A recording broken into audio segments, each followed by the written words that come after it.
From the start of our marriage, Barbara always seemed to dislike me. When I gave birth to my daughter, her attitude towards me became even worse. This is what I expect from young ones nowadays. Can't even take care of your child properly. With those words, she mocked me, only adding to my stress. I wasn't the only one who fell victim to Barbara's spite. Here's Lily's story. My name is Lily, a 28-year-old stay-at-home mom. I live with my husband Ryan and our daughter Sakura. Our daughter, who just started elementary school this year, is full of energy and always up to some mischief. When she returns from school, she prefers playing with her friends over doing homework, or she runs around me as I do house chores.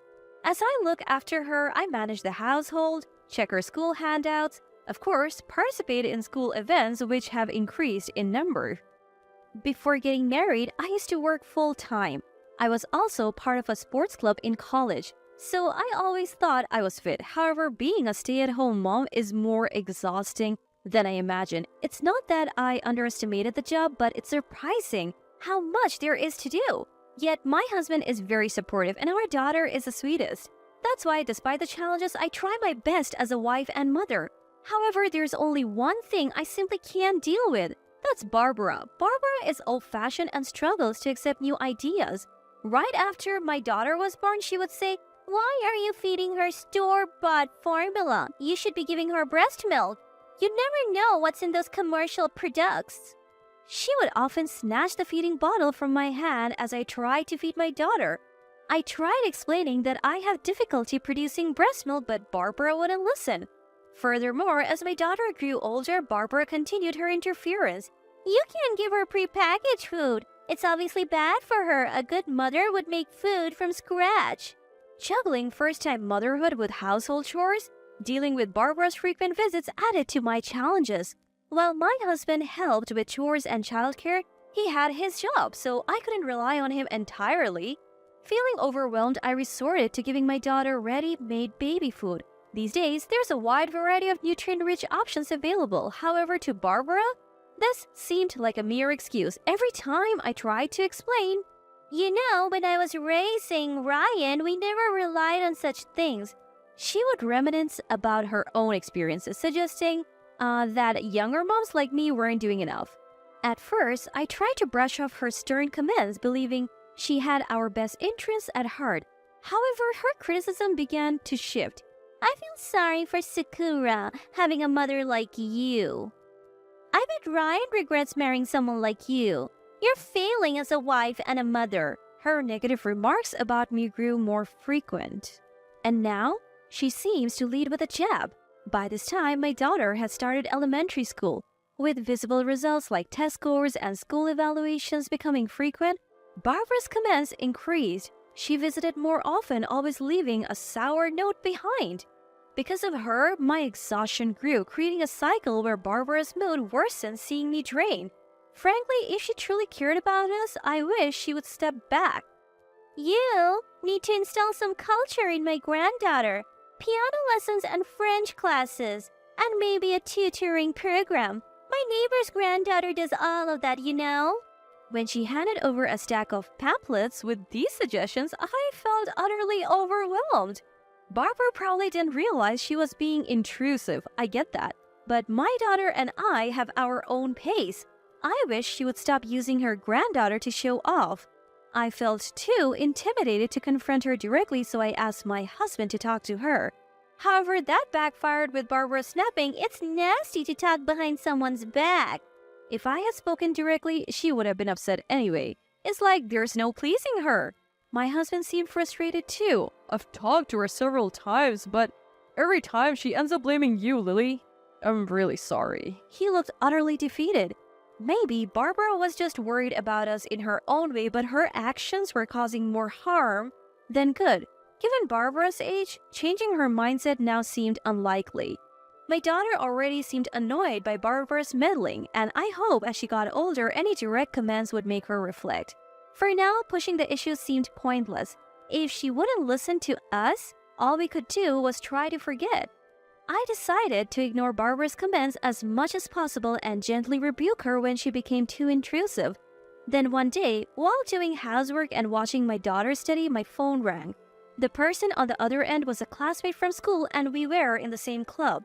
Even after growing up, we stayed close. After having kids, our meetings reduced, but we kept in touch regularly.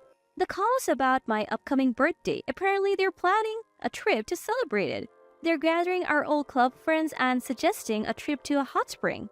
I never expected an invite like this at my age, and lately, I have been exhausted not just because of my daughter, but also due to Barbara. I was genuinely happy about the invitation, but being a mother of a young child, it's not that simple to leave home. Traveling with friends sounds fun, and I would love to go, but if I do, it would be a lot to ask of my husband. Maybe it would have been different if my daughter were a little older, but I'll have to pass this time. But then, a trip? Why don't you go? Surprisingly, when I casually mentioned it to my husband, he immediately agreed. Really? Are you sure? You'll need to be back before Sakura returns from school, right? My daughter is still in first grade, so she finishes school early. Considering when my husband gets off work, he would need to come home early. Of course, leaving our daughter home alone is out of the question. It's not like the trip will be several days, right? I can make it work. You've been tired lately, Lily. Just enjoy your birthday and don't worry about us. I wondered if he was thinking of relying on Barbara. But he said, if it comes to that, I'll take a day off. I'm a bit hesitant to leave Sakura alone. He seemed to feel the same way I did. Feeling reassured by his words, I decided to go along with the plan. But I didn't want him to struggle for several days, so I opted for a day trip. He told me not to worry about it, but it was my concern. Even if I went on a multi-day trip, I wouldn't be able to relax thinking about home. Plus, our daughter is all set to celebrate my birthday. She thinks I don't know, but I have seen her secretly drawing my portrait in her room. I didn't want to disappoint her as a mother, so I feel good about choosing a day trip. While discussing my birthday plans with my husband, he asked, "Oh, by the way, did Mom contact you?" Caught off guard by the sudden topic change, I told him no. Puzzled, I asked him why. "Well, I spoke to her without telling Lily. She's been wearing you out, hasn't she? So I confronted her a bit." To my surprise, Barbara expressed regret for her past behavior. She even said she would bring a gift for my birthday as an apology. I was shocked, both my husband's behind-the-scene efforts and Barbara's response. "I get why you're surprised, but she did seem genuinely remorseful. I'm not saying you have to forgive her, but maybe it's worth seeing how she's changed." My husband was still skeptical, especially about the part where Barbara showed remorse, but he probably sensed a change when he directly witnessed her attitude. He added, "Maybe it's worth reconsidering, at least." I felt conflicted hearing this from him. After marrying him, I have always been on the receiving end of Barbara's snarky comments. Since our daughter was born, the jabs only got worse, happening almost daily now. So hearing that she's suddenly remorseful, it's hard to believe. I candidly told my husband this, and he replied, "I get it. I still find it hard to believe myself. You don't need to go out of your way to make up with Barbara just because she apologized." He reassured me. With his words in mind, I felt a tad more open to Barbara's apology. Barbara planned to bring a birthday gift on the actual day, but I had a day trip planned. So I decided my husband would receive the gift and I would talk to Barbara another time. On my birthday, I left in the morning with friends for our trip. I enjoyed a day off from housework, childcare, and away from Barbara. Not that I dislike housework or childcare, but it's been a while since I have had a day out without a care. By afternoon, I felt truly relaxed and rejuvenated. Then I got a text. "Lily, are you back home yet? I have placed a cake in the fridge. How was it? Have you already eaten it?" It was from Barbara. She was texting rapidly, one message after another. It was unusual for Barbara to text me, and she never texted this frantically. Taken aback, I replied, "Sorry, I haven't had it yet. I'm still out and about." I waited for her response when suddenly another message popped in. I thought it was too quick, but it wasn't from Barbara, it was from my husband. Apparently, our daughter couldn't resist and had a slice of my cake. From the photo he sent, it was a pretty big cake, so it wasn't a big deal if our daughter had a piece now. I couldn't help but smile at the picture of our daughter with cream on her face. It looks like Sakura got to the cake first. She's got cream all over her mouth, but seems to be enjoying it, thank you. I added that and texted Barbara. Suddenly, my phone rang. It was Barbara. Maybe texting was getting tedious for her? I picked up the phone and she exclaimed, "Is it true? Sakura ate the cake? Why didn't you stop her?" Barbara is clearly flustered. I can't understand why Barbara is so panicked, so I asked, what do you mean? But Barbara only mumbled, "Well, it's..." As I'm getting frustrated with her, another text from my husband comes in. Thinking about how hectic it's been, I read the message. "Sakura has collapsed. Taking her to the hospital now. Come home quick." I am shocked and can barely process what's happening. But if our daughter has really fainted, it's serious. I quickly explain to Barbara and hang up the phone. Before I end the call, I hear Barbara's voice trail off with, "Oh my." But right now, I don't have the luxury to comfort her. I explain the situation to my friends just like I did with Barbara and head straight to the hospital. Once there, I see my daughter in a hospital bed receiving an IV drip. I rush to my husband who's holding our daughter's hand to find out what happened. "I really don't know either. After eating the cake from Barbara, she started complaining about stomach pain. At first, I thought she ate too much." It seems our daughter fainted and they took her to the hospital. They diagnosed her with temporary stomach pain, but the cause is unknown. Before I arrived, she spent a lot of time in the bathroom and now they're giving her an IV for nutrition? Thankfully, it's not serious and she can go home once the IV is done. Relieved, I can't help but think of a concerning possibility. I discuss it with my husband, deciding to address it after our daughter's treatment, and for now, we stay by her side. About an hour passes and after her treatment, we visit Barbara's house. We brought our daughter, who's just been sick, but given the nature of our discussion, we let her rest in another room. Facing a nervous Barbara, we began our conversation. "Barbara, as I mentioned earlier, Sakura fainted and we had to take her to the hospital." I try to start the conversation calmly. Barbara shrinks back at my tone, but I'm in no mood to be gentle. "My husband said it happened right after eating the cake you gave her. What exactly happened?" Considering my daughter complained of stomach pain after eating the cake from Barbara, and Barbara's reaction when I told her I suspect Barbara might have done something to the cake. When I share my suspicion with my husband, he says he thought the same. That's why we're confronting Barbara now. "I don't know anything about that. Maybe Sakura just ate too much." Barbara staunchly denies any wrongdoing, which makes my husband sitting next to me turn beet red with anger. Trying to calm my furious husband, I further question Barbara. "If you really don't know, then why were you so shaken up earlier? You didn't answer me when I asked before, did you? And wasn't it odd that you called in such a panic in the first place?" In reality, all I shared at the time was that my daughter ate the cake. If there was truly nothing to hide, there would be no need to rush and call like that. Barbara must have realized this too. It was clear from her darting eyes and excuses, she blurted out, "I just wanted Lily to have the best piece. I haven't hidden anything." All she could muster were pitiful excuses. My husband was the one who ran out of patience with Barbara. "I'll be clear. If I can't figure out what's going on, I'm going to the police.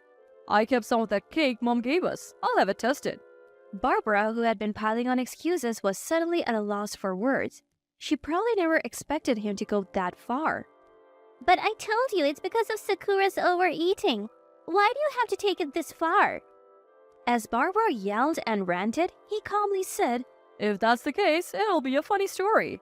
I'll apologize to Mom then." But he continued, "Our daughter has been harmed. If this was deliberate, it's absolutely unforgivable. I don't think the police would stay silent either."